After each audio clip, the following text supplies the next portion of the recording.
I'm 100% pro these beers. I like these a lot more than those little skinny like Michelob Ultras you get.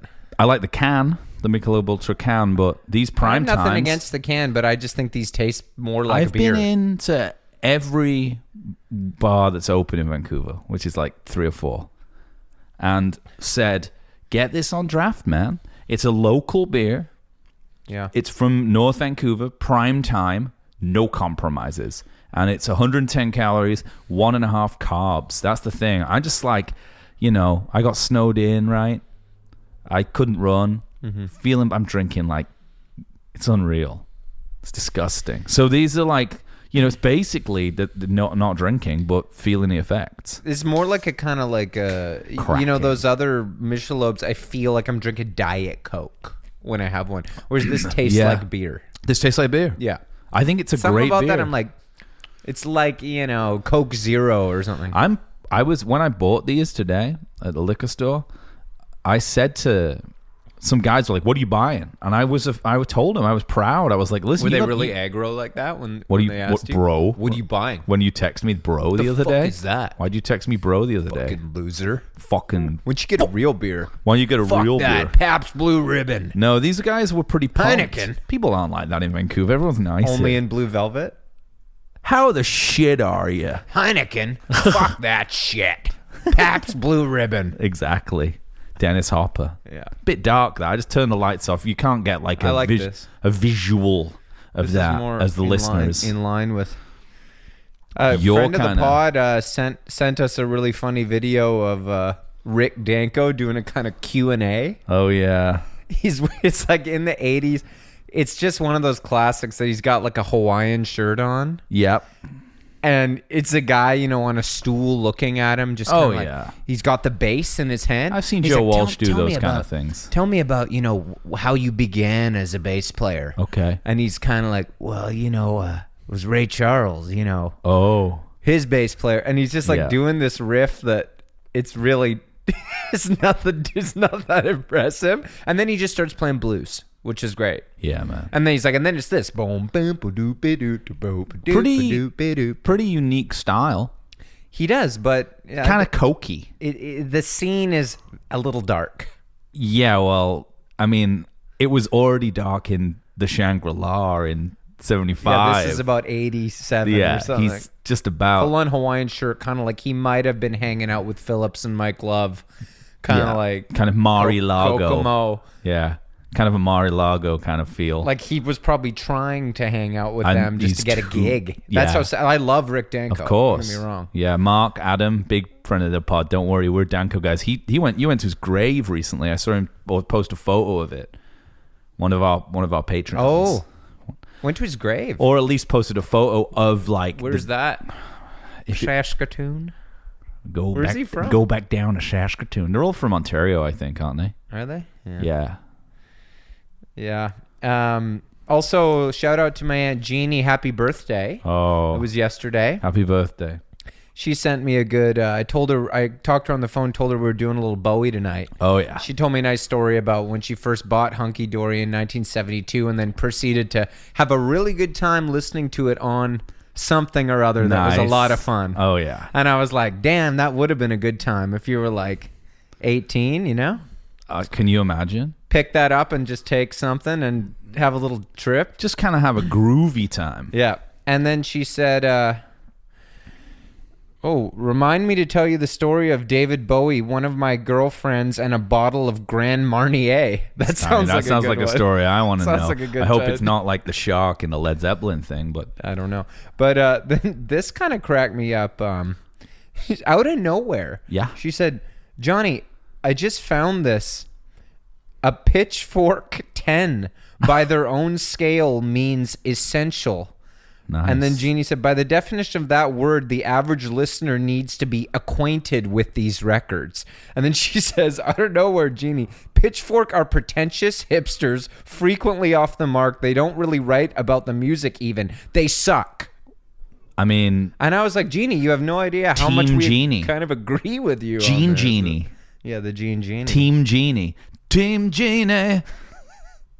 She's outrageous. Jeannie always loved, in the same vein, Jeannie was a rich, rich girl. Yeah, that's she good. smoked mentholated cigarettes and had sex in the hall. Yeah. 'Cause Jeannie smokes menthols too. And, she's cool. I can't wait to meet her. Yeah. But anyway, so that's all I got. That's about it, guys. We're gonna wrap it up here. Yeah. That's about it tonight. That's all I know about David Bowie is that Pitchfork likes him. I actually, yeah. That's all. That's where I get all my Bowie stuff. Yeah. Well, like whether or not he's good. Is there another website? No, not about music. Yeah, I don't think so. I've never heard of it. Pitchfork, they're fans. They're big fans. Yeah. And so whenever I want to know what's a good Bowie album to check out, sure, I just go to Pitchfork and they tell me, live, unreleased, like bootleg number 7 from kind of Men Who Sold the World era. Well, actually, I don't know if you know this, but people like Low, but actually, because he was working with Eno, he's like working with Eno, but like Taking Tiger Mountain, actually, it's in the new Adam Curtis movie. And it's actually, technically, Taking Tiger Mountain should be included in Bowie's Berlin trilogy because he was around. He was sort of around for the sessions, and him and Iggy Pop and Brian Eno spent a lot of time together. So. Yeah, so it's like I actually know the second AD on the Bowie documentary, and he says that I'm cool. So and Ken Scott technically it was an engineer, but only assistant engineer on Be the Beatles record. So interesting. Then he became, the executive engineer. Executive? You know what I thought with Bleak? Lead engineer. Lead. So that's cool, but he was only assistant on Rubber Soul. So true. I did look up Ken Scott though, and I was like, it's sick that he's the engineer on every Beatles album. Incredible. I was like, look, just there's like when he went to Trident, like, was there beef? Discography. It was just Beatles. Bluesy, blues. When he went to Trident, I guess he left Abbey Road, right? Yeah, I don't know. I'm just took the drum sound with him. Is that how it happened? I don't know because the drum sound is different. Yeah, I know, but that's the room, dude. You can buy those samples for like hundreds of dollars. Sounds nothing like Trident. No, because no one would just put the drums in the right speaker. That's the key to the sound. Yeah.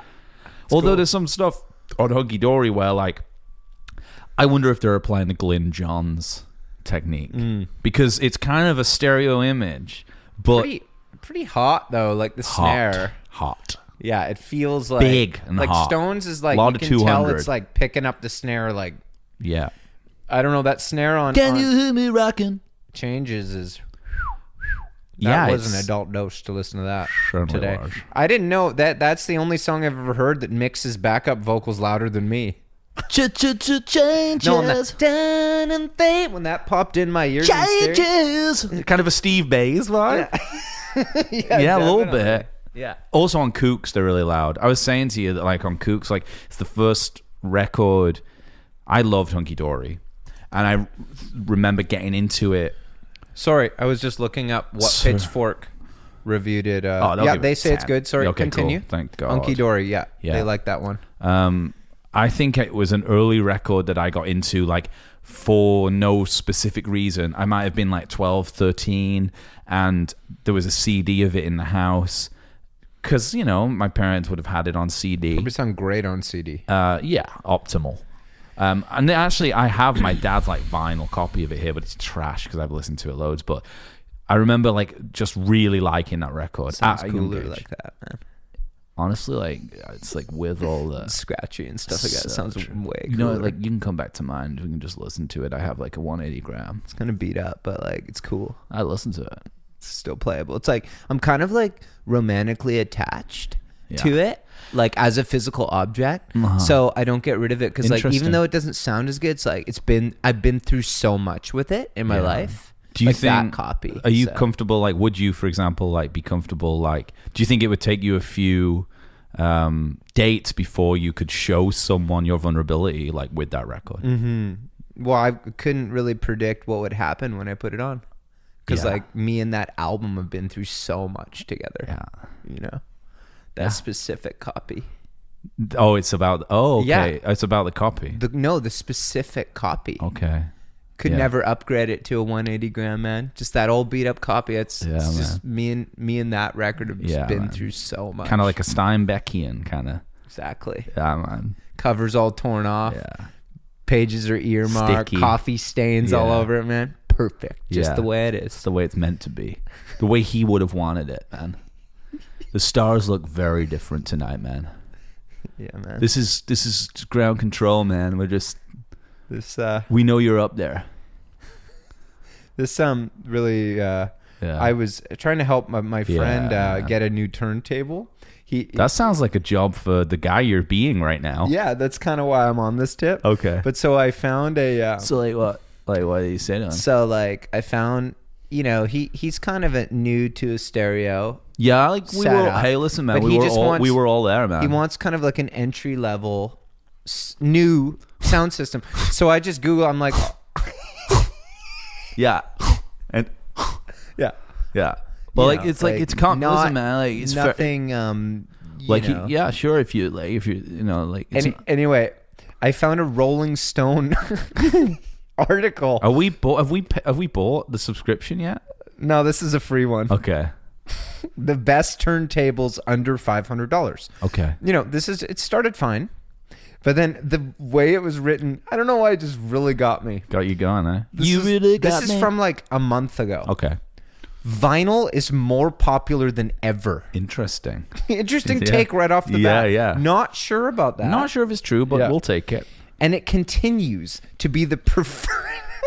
I can't even get through it. Did- It yeah. continues to be the preferred listening medium. Why don't you try doing it in as the guy? Because that guy's like too laid back and cool. This guy's a real nerd. This is Oh, more like, that other guy was this in- guy. This is more the Brian Eno.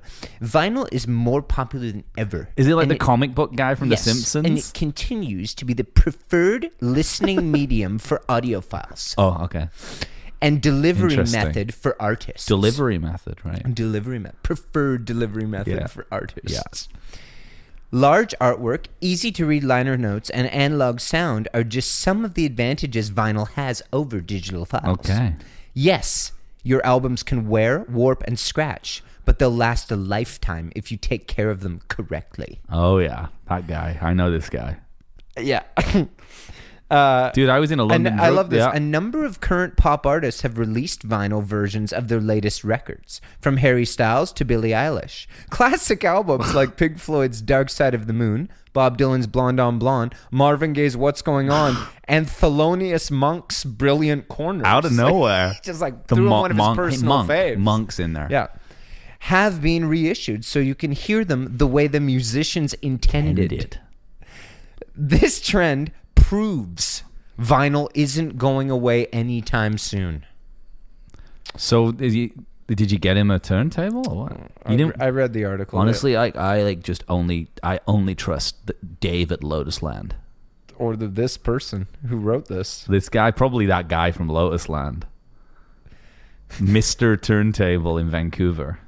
I just love that. Was just great, man. Well, I mean, you know what I've done with all my records. Put them in the fucking cupboard. I've got a Sonos, man. It's fucking great.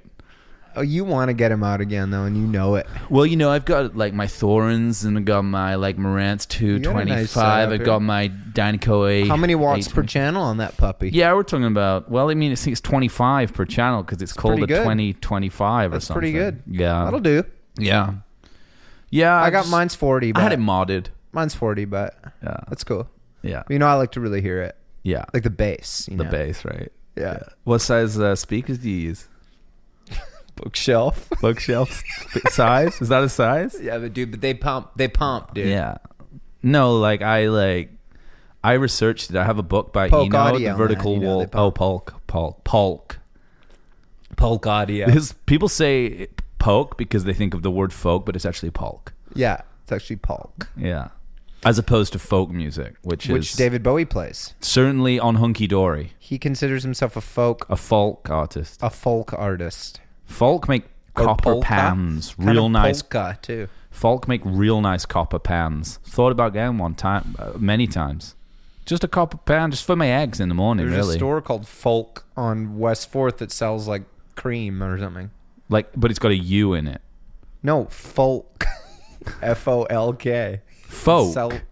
Yeah, but I'm just saying it like folk because that's It's a what we're saying. cooler way to say it. And dude, you know, they sell like the $95 moisturizer that we're always talking about that we see in that's the one the bathroom. Our bathrooms. Yeah. Yeah. That don't belong to us. No. Well, yeah. And then I'll take like a huge glob of it. A glob. Put it all over my face and stuff. I'll be like, this is nice stuff. Yeah, and then Alex will tell me it's worth like $160 or something. It's true, man. But hey, my skin is here to tell the tale. You ever figured out the other day I realized that the word homeowner has the word meow in it? Like homeowner. Meowner. Homeowner. Ho meow. Ner. Yeah. Yeah. It's like fall. You know, it's just, we're just kind of, I'm free associating here. But you are right. Bowie is a folk artist. I nearly did it just naturally. I had Hunky Dory on an old beat up copy and listened to it today. It was a lot of fun. Beautiful record. It's an amazing record. It's nice to listen to a good record for this podcast. Like, not that Birds and all that stuff weren't good. Like, it's just nice to be out of Crosby's it's just hair, like, man. it seems like or they like lack put of. some real time into the production. Well, actually, I was reading about it, and Rolling Stone, on your mobile, I guess you don't get the paywall, like on your mobile phone, on your cell phone. So I was reading about like the making of Hunky Dory. Cool. Cool. Yeah, cool. Is this a review from the time? They like it. No, the review at the time likes it. The Rolling Stone review is Mendelssohn, not the classical artist. It could be. I don't know enough about that shit. But they like it. They say it's good. But it's kind of the equivalent of like us working at Long and McQuaid is like Mendelssohn, the composer, becoming a Rolling Stone journalist. That would be if he went to classical hell instead of classical heaven, which is just a different. Get there. Yeah, we'll have to. Episode 2082. We're deciding whether Mendelssohn. Like Wagner. Yeah. Well, he's definitely in hell. He was even just posthumously like. Well, I mean, that's when you go, but you know, subsequent to like his association with the Nazis. Yeah, of course. Even if he had nothing to do with it. Sorry. Yeah. They sent you there. Yeah. Blame them. They're down there. Yeah. So, no, like, what was I saying? The Rolling Stone review. No, it talked about exactly that, the production. And apparently, like, Bowie had, like, gone... It kind of overstated. It was, like, 3 albums in, and his career was a mess. He'd been dropped and had no success. I mean, that's not true because, like, Space Oddity had been out, so... And The Man Who Sold the World, so I don't really know... Well, I heard today that that even Hunky Dory, like, wasn't a big hit. But it was the coolest thing that... This actually, this is so funny that I'm quoting this because I watched it. There's a Pitchfork thing on Pitchfork that was nice. Hunky Dory in 6 minutes. Oh, nice. Because like you don't have time, right? It was just a tutorial. It's like how to talk to girls at the bar. Yeah. How to win friends and influence people in 6 minutes. Yeah. But they said that it was unsuccessful, and I did think this was kind of cool. And it said, but Bowie didn't even have time to worry about that because he was already too busy becoming Ziggy Stardust. Nice. And I thought that was kind of rad, though, that if you were Bowie, you'd just be like, this wasn't like, I'm already on to the next one and the next one. Well, he was a cutthroat businessman. Yeah. You know? And I think that what they mean is, what they're doing is condensing into a soundbite the easiest way to try and have sex with someone if you see them, by impressing them with that kind of knowledge. But he infamously was like a genre spanner. So he was like doing folk because even on this album, on Hunky Dory. Yeah. But he was looking and being like, okay, like Bolin, the sweet, all this glam shit's happening. Yeah. Like, I got to get into that. Like, Right. that's the new stuff. Well, and Velvets, right? Like, Yeah, well, he'd seen the Velvets. He'd seen Velvet Underground in America. So Hunky Dory, he goes, his career is a mess. Jeb is a mess. Anyway, his career's a mess. He goes to America to do like I love it, like his career's a mess, but he's going to America to do a 5-week promotional tour. You know, like, doesn't sound like his career is doing too bad. Yeah. But when he was there, he like fell in love with America on a bus from New York to LA. Right. He met the Velvets, Andy Warhol, Dylan, all famously this shit. thought he met Lou Reed. Really? But it was Doug Yule. Wow. And he spent the whole night talking to him thinking it was Lou Reed because Lou'd left the group. And he saw them play, but it was with Doug singing, like Squeeze era. Good, though. Yeah. And Good they kind of stuff. looked a bit similar. Yeah. And he was just like, so cool. I Yeah. met Lou Reed. And at the end of the night, someone was like, that's not Dude, him. that's Like, Doug. Doug Yule. Yeah. This one I thought was really cool. A little quote from Bowie I really enjoyed about himself. David Bowie. Sorry. Johnny Payne. Hello, Johnny Payne. Johnny Payne. See, James. I'd like to do a bit more of the 80s style. Yeah. Well, Jimmy. that's just up to you. I would like to stay in the 70s. I would like to do more of this 80s style. Why do you sound like Brian Ferry? Partial lineage there. That's quite good, actually. He says, Hello, Johnny. This is David. I have come from rock and roll heaven. This is ground control. Hang on, I just turned into Steve Costello. Bays. Costello there. or Steve Bays. David, I really am a big fan, and I want to know, did you come from rock and roll heaven or hell? Because you had sex with a 13-year-old, but we don't care, because you're culturally too important, like Michael Jackson or the Catholic Church. Sorry, I don't know why Well done. Elvis Costello I is feel like there. Costello is the biggest influence on you as a singer. Even when I hear you sing now, there's quite a bit of it. It's cool. Johnny Payne, I see you got an SM7 now. I used to know you when you had less superior mics. All right. Okay, sorry. He's local. Bowie- he lives here. Bowie. He lives here. I didn't know he was coming by. Oh, Diana Krall bullshit. I didn't know he was coming by. Bowie says, I wasn't an R&B artist. I wasn't a folk artist. Fault. I wasn't an R&B. No, I can't not do Beatles. Well, I wasn't an R&B artist. I wasn't a folk artist, and I didn't see the point of you just have trying. to sing one of his songs and say that. Just think of a melody of one of his songs. Do right. This is do like ground control to Major Tom. So I wasn't a folk artist then. I wasn't an R&B artist. I guess. I give Yeah. Okay, I'll get there. Yeah. I was gonna try to do Young Americans, and then I was like, "Fuck, I have to do it really quick." Then. Yeah, real quick. Yeah, real think about that. I wasn't a R&B artist. I was a folk artist. I didn't see the point of trying to be a purist. About it. Yeah, that's pretty good. Yeah. I like that. Yeah. Anyway, So- he says, Silly little fat man sold wasn't his an soul. R&B artist. I wasn't a folk Fame, artist. kind of a fame thing. And I didn't see the point of trying to be the purest.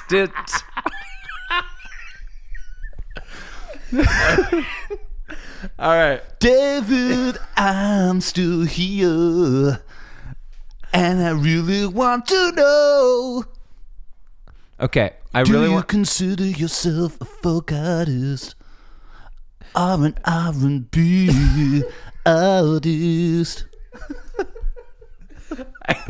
I wasn't. Oh, Johnny. Sorry. Here we go. It's me. Yeah, it's Johnny. I wanted to get through this. I wasn't an Certainly. R&B artist. I wasn't a folk artist, and I didn't see the point in trying to be that purist about it. Yeah. I loved the idea of putting Little Richard with Okay. Jacques Brel and the Okay. Velvet Underground backing them up. What would Okay. that sound like? Pretty good. Who's the guy? that was cool. The French one? Jacques Brel. Jacques. In my opinion, one of the finest songwriters that ever lived and performers. Okay. He's amazing. If you want to have watch somebody, just go down to YouTube, Jacques Brel performance. Just go down to YouTube. Just go down to YouTube. Just go down to YouTube. It's like, go down to YouTube. It's like 42nd Street, man. You can really get into it. He'll be there. Head on down to YouTube. He plays Wednesdays and Sundays. Roadhouse Blues. Yeah. Dude, Jim Morrison died again today. Nah, I heard. Yeah. That was sad, Yeah, man. man. The stars look very different today, man. Oh, man. Dude, the stars. Are you doing like when Bowie died? The stars look very different today, man. Rest in peace, Starman. Ground control. Over and out. Quick, he's been dead for 25 seconds. Countdown is over. You may rest now, sweet prince. Unbelievable. Purple rain this evening. Yeah. Yeah, purple rain. Will this get me laid? Will I get enough likes? It's like, I remember like, How long's he been dead? Influencers with just like a Aladdin Sane t-shirt just being like, we lost a real one today. Rip. Rest in power. Rest in power, David. I remember my mom playing you once when I was a kid and thinking, this is a true music But person. one thing I do know about him, and I know this not from reading it on any websites, when he was making Hunky Dory, he didn't have time to sit back and think about it. He was already on to creating Ziggy Stardust. We weren't even talking about Hunky Dory. Where did that come from? That's the only bit you know about him? You always just like, he was a real, I don't know much, but I do know he was a chameleon of music. Musical chameleon. He was a chameleon. A genre spanner. Yeah. You know, he... kind of like, sort of Yeah. invented punk. With Queen... Yeah. Sort of. How? Like with Queen Bitch, you mean? Yeah. Yeah. Just like his attitude. He was the first punk. Yeah.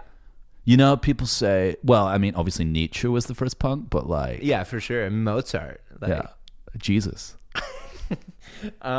You know, if Jesus was alive now, man, he'd be like helping those kids in cages at the border. He'd be in there with them. you think he'd be a Trump supporter? Forget it. No, exactly. You know that when Leonard Cohen died, that killed me so much too, because it was always the same quote.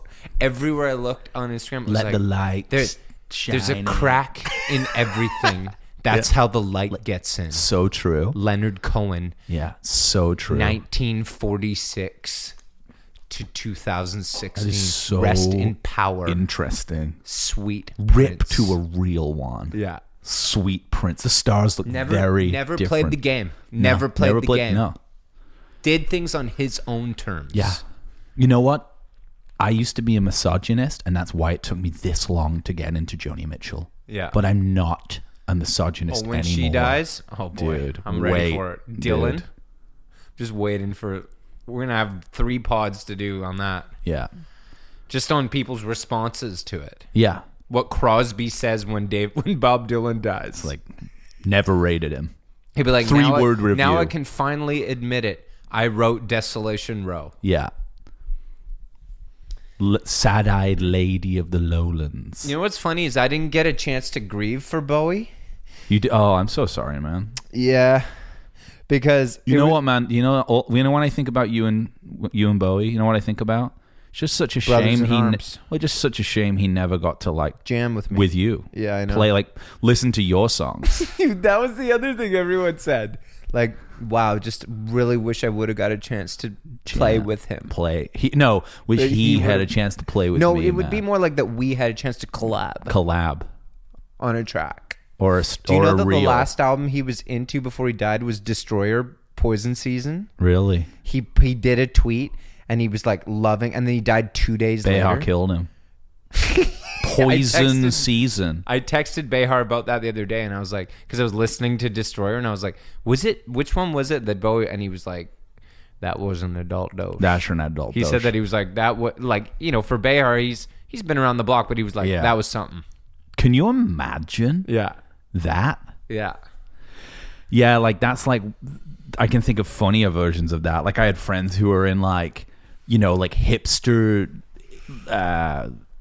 fucking shoegaze bands in the 90s who like, were like, no, we're like, oh, we love Neil Young. Like no one loves Neil, but like he's the original shoegazer. Like he's great. Godfather of Grunge. Yeah, Godfather of Grunge. Yeah.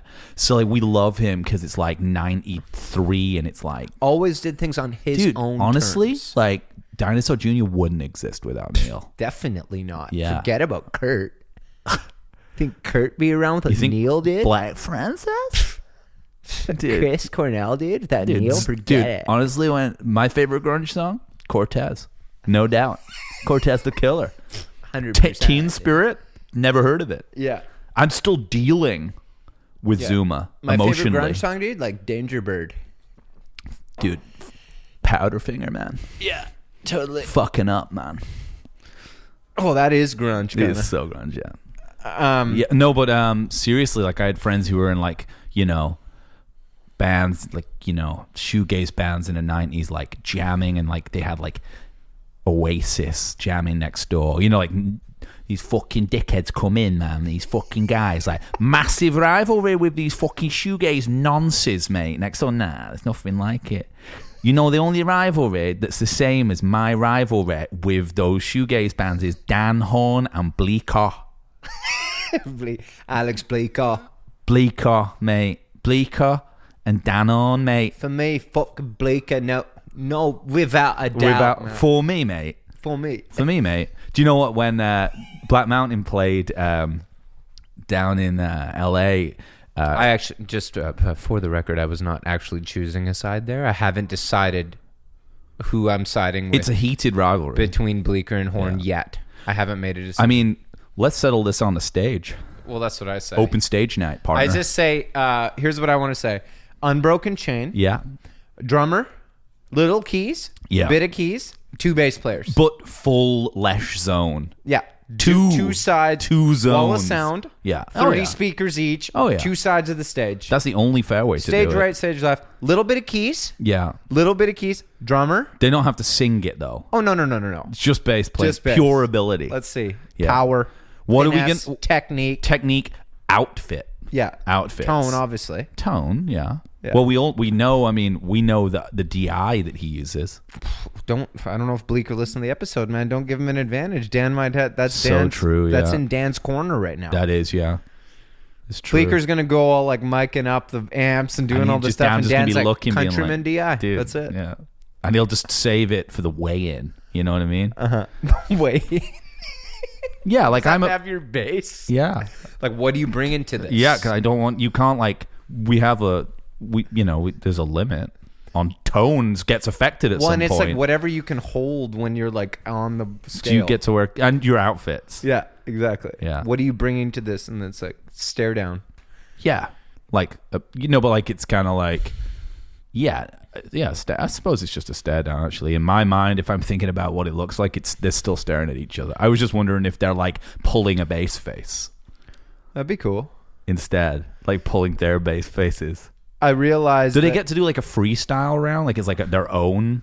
That's what the whole thing is. Just jamming.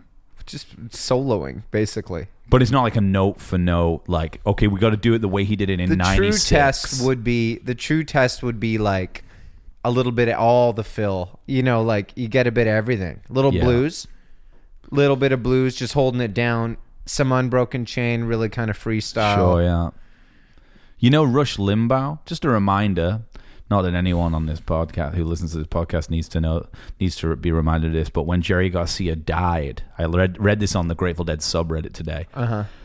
Rush Limbaugh said, "Just another dead doper and a dirtbag." The day he died, he said that. Makes you wonder if he is Jim Morrison and there's some kind of... Well, people change. Even Neil Young became a Republican. Change. Yeah, but that was like a bit. Bowie was a fascist Maybe for a Rush bit. Limbaugh was just Jim's final joke. Yeah, like an Andy He is one of Kaufman the, kind of thing. He was part of the top clown band of the 60s. He was in the top one of the top Doors. clown bands.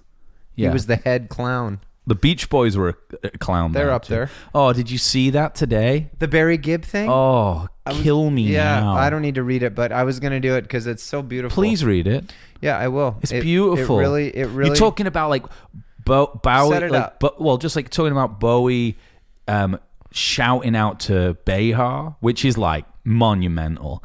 This is two giants. So like, So Brian Wilson yeah, I've heard of it. commented on Instagram. He said, "I really admire Barry Gibb. He is like King Kong. He and I could probably work something up together. We met at the Rock and Roll Hall of Fame back in '97. I presented them for their introduction. They sang To Love Somebody. Before the show, Barry came down to meet me, and he just sat in the room. I heard later that he was nervous. I was nervous too. I can't And love Barry him more. wrote back, "You are the reason I'm living. Kills You me. prove to me that you can do whatever you want to do with your voice. And all these years, I've just been following you and everything you do. If I'm King Kong, then you are Godzilla. Thank you for such a wonderful compliment. We must connect and collaborate as soon as we can. I love you, pal. As I said, you're the reason." I don't have anything to say. I like it. It took me a minute. Honestly, when I read it, it took me a minute. I had to take a minute. Yeah, I know. I took a minute. I also like that Barry Gibb puts the Saturday Night Fever emoji in his in his thing. Like he has his own emoji basically. After Godzilla. Yeah. Yeah. Yeah, also the King Kong Godzilla thing's weird. It's a bit weird. It's like I would say that they're equal, and if They're he's not saying evil. There's not like it's not like a face off yin yang thing. Or maybe it is. they have faced off, Kind of like a Hornbleaker thing. I'm saying I thought he'd say if you're the reason I'm living. A better comparison would be like if you're King Kong, I'm King Kong. Tarzan. I'm Kong King. I'm Donkey Kong. If you're King Kong, I'm Donkey Kong. And Like he's trying to say he's less Godzilla. Oh no! If I'm King Kong, you're Godzilla. He's saying. yeah. So I don't know if Godzilla's better than King No, Kong. I think he's like evil King Kong. And also like they're both like kind of King Kong's not evil. He's just taken out of his home world. What do you think is going to happen? Throw him in New York City? What's he going to do? It's true, yeah. Same as Godzilla, I guess. Godzilla kind of comes out from but that's an environmental thing. Yeah. It's because well, King Kong's a racial thing, but and so is Tarzan. I mean, it's all this stuff is, you know. Well, yeah, I There's think Godzilla epithets. was like the Japanese. Oh. Like there was like a nuclear explosion, and Often he came is, out yeah. from the Earth's core or something. Yeah, just that kind of normal stuff.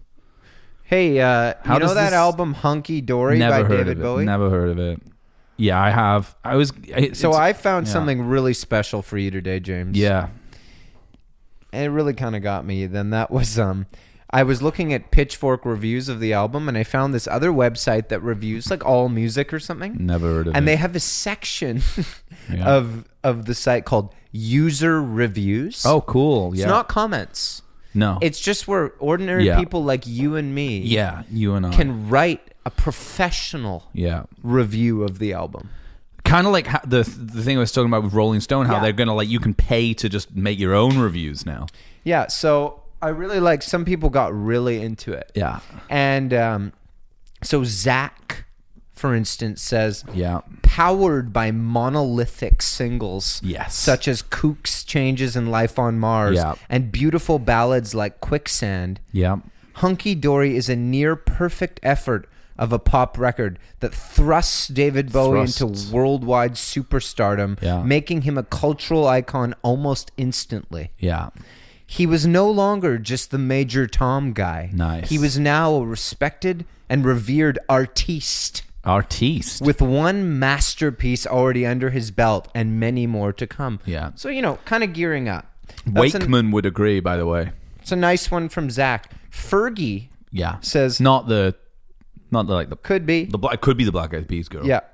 Says, it should be illegal for someone to release this and TFAROZSATSFM back-to-back years. Oh, that's that Ziggy Star. Okay. Yeah, that would be the fall. The Ziggy Stars, the rise and fall of. Over there, he got Ziggy it Stars wrong. Yeah. He got the F in the wrong place. Hey, listen. That's okay. She could be a lady. There was an image. Oh, an avatar? But yeah, I think it was actually just of like Burt Reynolds or something. And this there's not much more here, but this was my favorite, okay? Yeah. So you're going to really like this. This was this one is written, James, by Stanky Sauce. Oh yeah, I know him. Yeah. And so they're ratings out of 100 that you could give the album. This is on All Music?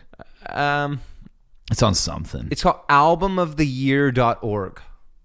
Yeah, that sounds cool, man. So it's this is the section user reviews. Sounds good. So this is a very long review that Stanky Sauce did. Thank you if you're listening.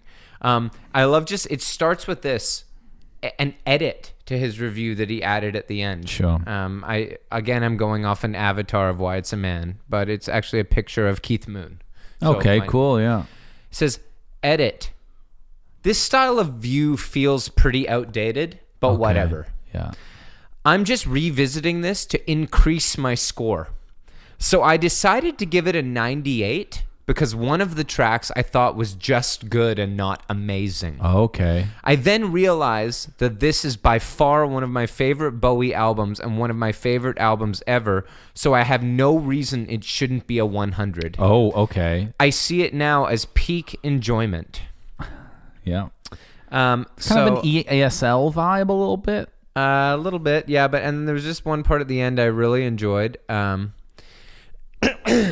He says, overall, I wasn't planning on giving this a 100. Okay. I definitely like every song on here, but some of his future projects are even better. I will now make it a rule that in order for an album to be a 100, all songs must be at least an 8 out of 10. That is not the case here, obviously.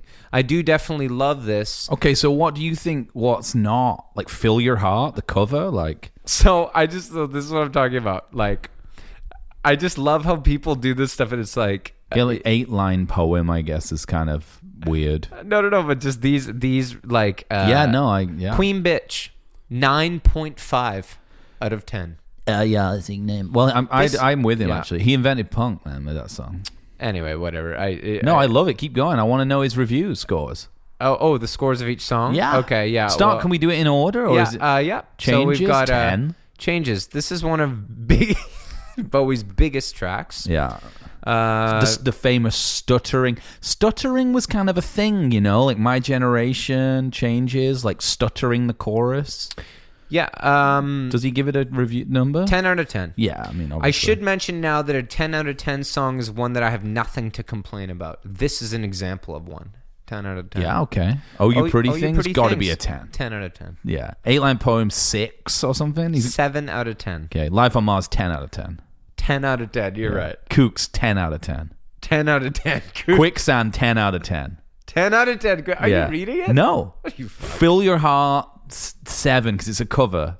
10 out of 10. No, it's a Paul Williams thing. And Andy Warhol, for me, 10, but he's going to say more fun than Kooks, he says. No, it's not. 10, I would say Andy Warhol, 10 out of 10, but he's not going to give it 10. He's going to say 9. 10 out of 10. I'm with him so far. Song for Bob Dylan's a bit 8. 7. Yeah. Queen Bitch, 9.5. Yeah. And I don't care about the last one very much. I like it. Me too, but it's 8 not. 8 out of 10. Yeah, okay. So I did pretty well. I'm pretty much with. I like Stanky sauce. Stanky sauce. Yeah. Yeah. Yeah. Life on Mars. This proves he certainly loves the piano. Well, I'll tell you, Rick Wakeman loves the piano. Plays, right? I think that's an interesting thing about this record because it would be a folky record, except for the fact that Rick Wakeman is given free reign on this record to do whatever he wants. So you think about these songs without... It's kind of like Fly Like an Eagle by Steve Miller, that record. Heard of it. Kind of would just be like a bluesy record, and then you get the sort of like sense that like just before they were going to print the stuff, someone brought a synth in, and he was like, guys, you go home, I'll just give me an evening with this synth, and he just kind of put it over everything. And this is like, Actually, that's not the what happened, but when we get to Fly Like an Eagle, I'll tell you that story. yeah, dude. Honestly, you don't even know. Or if you just want to go to the bar later, I could. Honestly, tell you don't even know about Wild Mountain Honey. You don't even know about Wild Mountain Honey. Okay. That'd be a cool tattoo, yeah? Like Wild Mountain Honey. Just a part of Wild Mountain. Or it'd be like a cool name for like a meadery. Yeah. And it'd be a cool name for like an ironic name for like a DJ night. Yeah. Or something. Not obscure enough, maybe. A friend of ours, Joseph from the level, Joseph Blood. Oh, so well. Go to the same gym as him. I was talking to him today, and he was telling me about how, because he's recently, Joseph Blood's like an old nickname of his, like from when he was in like a screamo band. It was called like a death no wave band. No, it was more like a horror metal. He said or something. Oh, like okay. He was named like JJ Bloodhand. Or like the horrors, or like actually like kind of horror blues or something. Horror blues. That's like that's a genre. Eh? I'm not sure. Not like, but like he a said so. It's stuck. Thing, or was he like wearing makeup and gothic and stuff? Not sure, but the name stuck. I like it in the name, and then he said I he decided about 10 years ago that he wanted to change back to Joseph Martin, which was his name, as he was being a solo performer. Yeah, like John Martin. And then all of a sudden he saw posters all around town for a DJ Joseph Martin. Yeah, and he was like, "Okay, I guess I can't change back." But also, have you ever heard a worse DJ name than DJ Joseph Martin? Yeah. Hey man, you going down to that like Halloween party at the Roxy? DJ Joseph Martin, dude. They're doing like 2-for-1 burgers. Would you rather see DJ Joseph Martin or DJ Joe Blood, dude? Yeah, Blood. For the Halloween extravaganza. 100%. You're a big Halloween DJ guy. Oh yeah. Yeah. Nielsen. Well, I don't DJ. I sing at that show. You sing, yeah. Standards, too. Trident, dude. Trident. We do it's the a Trident. similar thing. We do all the Trident songs. Trident That's a Trident cover band. Yeah. It is. Yeah. Sons of Dracula. Yeah. We only do Trident material. You could throw some Transformer in. Yeah, some that'd Bowie. be cool. Change it up. Yeah. All Trident. Because Transformers kind of Halloween-y, too. It's got a Halloween-y vibe. It does. Yeah. Bowie, too. Spiders T-Rex. from Mars. And T-Rex. Why are Trident like a Halloween studio? Trident's only for the spooky albums. It's spooky blues and spooky rock. Yeah. Yeah. All the spooky artists do. What's the Beatles record that they did there? Some of Let It Be. Kind of spooky. It's the spookiest of all the Beatles. All Things Must Pass. That's like pagan. Maybe wasn't there, though. I don't know if Ken Scott had left yet. I don't know. But yeah, like Trident has a spooky energy Definitely. now. Thin Lizzy? Kind of spooky. Yeah. 100%. Yeah. Like it's kind of like gypsy Irish, like, you know, like underneath the like on the docks Dangerous. at midnight. Jailbreak. Live and Dangerous. Yeah, great. That's the best live What's album. the album that they have with like the tiger on the... Johnny the Fox. Kind of scary. No, I was thinking Chinatown. Black Rose. Black Rose. There you go. Yeah. Totally. You know, life. It's a spooky place too. 100%. Like in that Nilsson doc about it. Yeah. Did somebody drop their mouse or whatever? Yeah, go down the stairs and it's all spooky. They dropped a mouse. It's called "Did Somebody Drop?" You know how these artists are. Yeah, artists. They're always coming up with funny names that don't mean anything. Oh yeah. You know what Harry Nilsson wanted to call "Son of Schmilson," the album he made at Trident? What? Buy this album. That's That'd good. Be a great title. Yeah. Me and Jeff always talk about like it'd be funny to call like an album like or a band name, like your band, call your band like Wings 2. Yeah. Yeah. That's cool. Just like like the Beatles 2. The New Beatles. Yeah. See how good long name. you could get away with that one before you got fake news. The Better Beatles. The Better Beatles. Better Beatles is cool. That's probably like a cover band already. Just call yourself the Better Beatles? I liked it at that ABBA cover band that Kurt Cobain Beatles, liked was but called better. Bjorn Again. That was a good one. That's good. That's a really tight one. Triple like, B, dude. Beatles, but better. Yeah, the triple Bs. What's our an acronym or an acronym? IWAL, man. IWAL. My friend said IWOL's a part of my weekly routine. Sounds like IHOP a bit. IWOL. Sounds like AWOL, dude. AWOL's cool. It almost is because there is That's an what I mean, man. Like IWOL. Yeah, I like it. Yeah.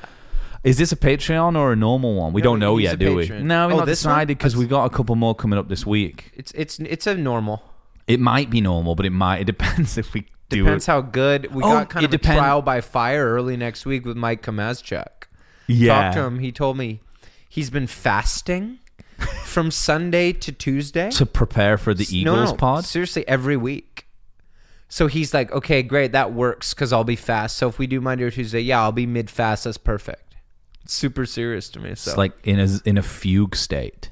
He's think gonna we're come. gonna- He's we're gonna gonna come get like in a fugue state, like Rain Man. We're going to get some interesting Adult, energy though. out of him. It's going to be good. Yeah. So this could be, but It's kind of like getting the band back together a little a bit. little bit, yeah. You don't it's know kind what of to a get. classic.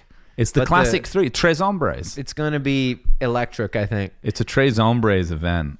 You know. I was gonna say, Tell me more about the album, will Okay, you? well, I'll tell you something that you'll really like. And I was going to bring it up because there's been a couple of ways in already, entry points to this. Okay. Life on Mars. Big song. Big song, but really interesting story about it. I'll take a I sip read of about my this. beer. You tell me. That it has a partial lineage to the song Comme d'habitude, which is a French song. I guess it means like as usual, like But usual. he wrote the lyrics, right? Well, Comme d'habitude was a song that Paul Anka heard and bought the rights to and turned into My Way. Right. So I guess the songs are different. But Bowie wrote the lyrics. No, Yes, to Comme Habitude. no, he didn't. Oh. He was asked to write the lyrics the year before Paul Anka bought the rights to it. Oh, okay. And he did. He had a go at the song, and he wrote an English version of it called "Even a Fool Learns to Love." I see. Because the original song isn't like a guy looking back at his life, on his deathbed, and which is what My Way became. Gotcha. It's more about like. It's more kind of, I suppose, I don't know because I've not heard it, but I imagine it's kind of more morose and French, and it's just like... Yeah, I probably don't know why a I thought bit... David Bowie wrote the French lyrics, but... Well, it's a bit more like, I imagine, the tone of Life on Mars, which is like a dissatisfied young woman goes to the movies to like experience life, which is what Life on Mars is about. But I was just thinking... it kind of feels like, so he wrote Life of Mars because he didn't get the gig to write the English translation of this song. So he was like, well, I'm going to do it. I'm going to like make my own version of this song. But it kind of has a My Way vibe. Well, yeah, it says on the back of the LP for Frankie, or inspired by Frankie. Totally. And I'd never thought about that before, that it has totally same. got like a big chord, but like da na na na na na na, like Now the curtain, the Yeah. final curtain. Yeah, and it comes into this big crescendo. So I fucking love that story. My Way's a good one. I didn't know Paul Anka wrote the lyrics. Yeah, to My Way. Didn't know that. Canadian. Paul Anka.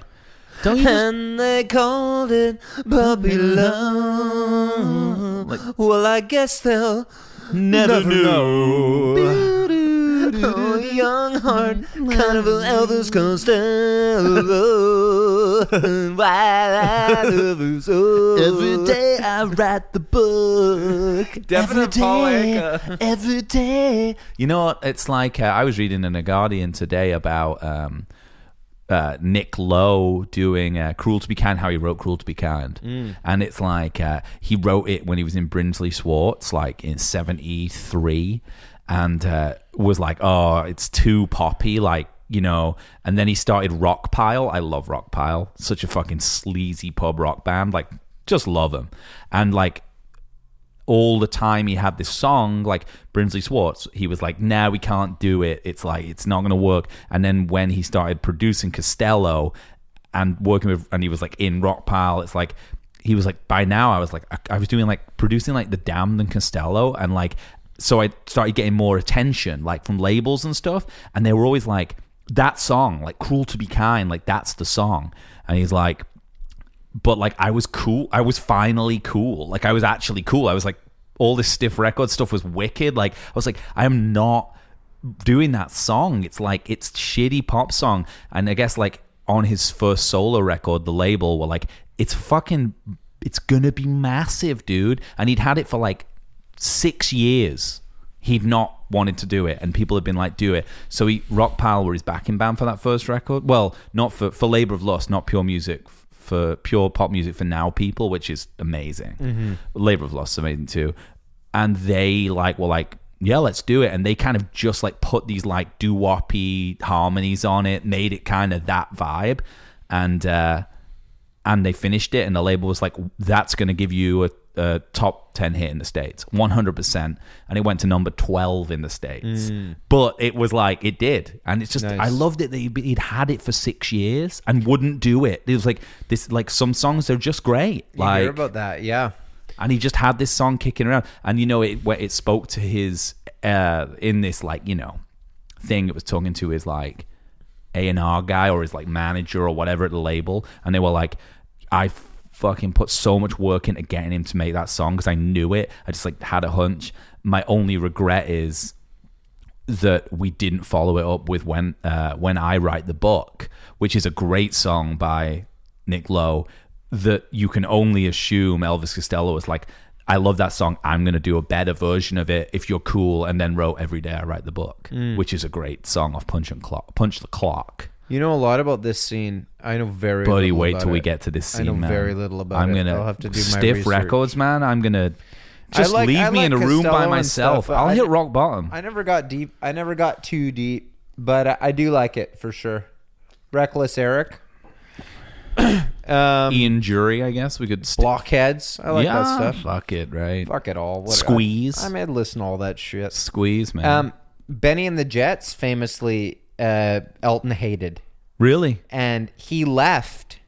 Like they recorded it and he was like, it's not going to be on the album. Wow. And they left and they added all the fake audience noise. Really? And the clapping. Yeah. The engineers and Elton came back and heard it and he was like, I get it. Dude, okay, put it number one. Takes a village, man.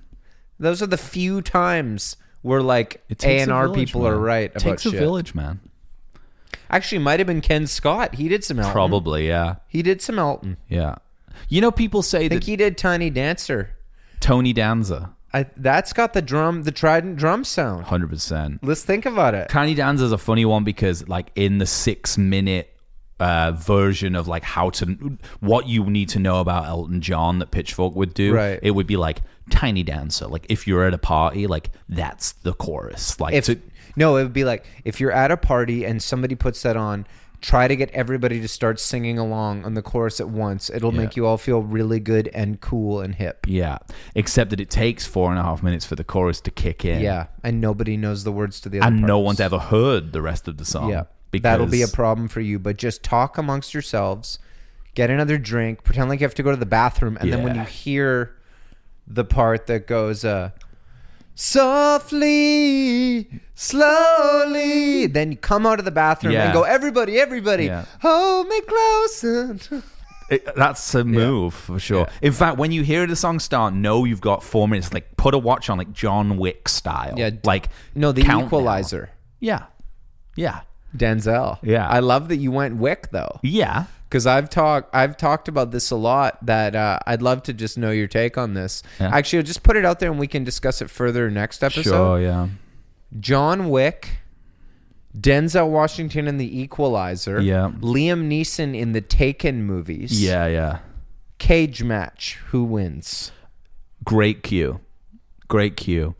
I think it's kind of a. Yeah, that's tough. Depends if weapons are involved. I think Wick wins. I think Wick wins because of he has more, he has like a stronger range. Whereas like Liam Neeson, he's famously pisses his pants. Yeah, but here's my question: is what are the stakes? If Liam Sure. Neeson's family in Yeah, the taking I would- is yeah. in danger, Yeah. they're fucked. What if John Wick's dog? What if Keanu's dog? Or Equalizer hooker with a heart of gold? Exactly. And I tell you what, Or if just somebody's like not being just. everything changes if trains are involved. Denzel has a competitive advantage because he's mostly in trains Well, if it's on top of a train, he wins. or in it, even. Yeah. Driving one, having to drive and fight. I Well, think. Equalizer 2 starts in a train car. Yeah, he's actually. really, it's like kind of autistic with trains. He's kind of really into trains. We watched one recently. He's always in trains, That the man. guy or was- if he's just in like non-conventional modes of transport. Yeah. Crimson Tide. exactly. Like great arena for tension. Yeah. Like if he could choose the arena. What about Keanu though? Speed on a bus. True. Or a boat. Yeah, he's not in the second one. I don't think. Doesn't But matter. still Dennis the same Hopper thing. is, I think. Yeah. He's on a train in Liam Speed. The end of Speed. At the end, he's on the roof. He's on it. Yeah. Ooh. Cage Him match. versus Denzel On the roof of a train. moving- Intense. yeah. John Wick versus Yeah. Denzel on the Equalizer. Yeah. Wow. Yeah. I got to see that. Please, if we have any Hollywood producers listening, Yeah. make that And we happen. do. We know that because You know you've got yeah. 200 million lying around for that. Oh yeah. You Come don't even on. need that. You can CGI in both of those guys. What do you call Face Off. Face app. it? Face app. Just use the Face app. I've Get got a it couple on my of stunt phone. man. Face app. got it on my we can't phone. tell the difference. No one cares anyway. No one cares. No one cares. I'm gonna remake Rubber Soul with my voice. No one knows. No one's even heard it. No one will know it. I didn't write I'm it. gonna put Rain on it. It Yeah. should be on it. Bro, I'm gonna do my like a whole new like best of the Beatles. It'll be a Johnny Payne album. Yeah. but it's just best of the Beatles. Better than the Beatles. Yeah. It's called. No one's even heard of the Beatles. No one's even. There'll be like weird title. He's Yeah. one of these artistes. He's that a just, TikTok guy. He'll be like he's one of these artists who calls it weird stuff. What are the Beatles? Better than the Beatles? Okay, Yeah. amazing songs. Yeah. Rain, Love Me Do, Hey Bulldog. Wanna Hold It's Your already Hand. Weird. Yeah, Michelle Michelle's on there. Yeah, for sure, because that's got a French vibe. Here Comes the Sun. Yeah, Yeah. Okay. That's a bad album, dude. You just Love Me Do, Hey Bulldog. That's where I went. Rain. That's a terrible Beatles record. It's like I would make it. I'd be like, this is a genius idea, but it's just so bad. Yeah. Yeah. 2-word Like review. it's like rain. Everyone's okay. This one's cool. This is pretty and then cool. it's like love me do. doesn't Well, it doesn't Yeah, really it work. doesn't- I'll have no. to think about that a bit. too much perspective. Yeah. Well, they'll have to. Two-word review there. You know, it was cracking me up the other day. What? It was like in Spinal Tap when like the drummers are all dying all the time, and I was just walking down the street when I was in Salt Spring. This is really getting me going because you remember all these bits from that movie, but like I'd forgotten about this bit. It was like when they're having like an earnest conversation about like all their drummers dying in like freak gardening accidents. He's like gardening accidents, and then David St. says, "Yeah, this the authorities said this one was best left unsolved." Just one of those things best left unsolved. Yeah, really, Yeah. really got me. It's amazing. Best left. So serious. Yeah, best left left unsolved. yeah. Actually, yeah. Yeah. So too much perspective on that. Same key, I think. You know, people explode all the time. You just never hear about it. Really. Exploding, and if you keep folding and exploding, That's you so end good. up with this. And I don't like this. Yeah. Yeah, man. Have a good show, all right? Yeah. Have a good show, all right? More of a blues I like jazz. the end when he shows up Have a at the good gig. show, right? Hey, Good show, Devin, right? have a good show, all right? Have a good Yeah. show. So sweet. Yeah. And then when they're playing and he kind of calls him out. Yeah. Oh, man, it gets me. It's really moving. It is. Stop wasting my time. You know what I want. I love how they're like, okay, GSM. Why do they like? And then they're just like, GSM. Oh, it's great. But Alex and I constantly joke about, begs the question, It's like a Black Mirror, really. Really, yeah. How much blacker more could it black, be? none more black. And the answer is none more black. I'm like, they must have had to do so many takes of that shit. Oh yeah. Because someone would say something like that and they just bust up laughing. Yeah, of course. And then be like, okay, do it again and we won't laugh. Yeah. If you just said a iconic line like none more black. Well, I think that's the difference between, them and professionals like us. Like we're just one take and everything here. 100%. Like Bowie on Life on Mars. He one take the vocal? That's unbelievable. Read it on Wikipedia today. It might have been Pitchfork. Either way, it's true. Definitely. See you guys next week.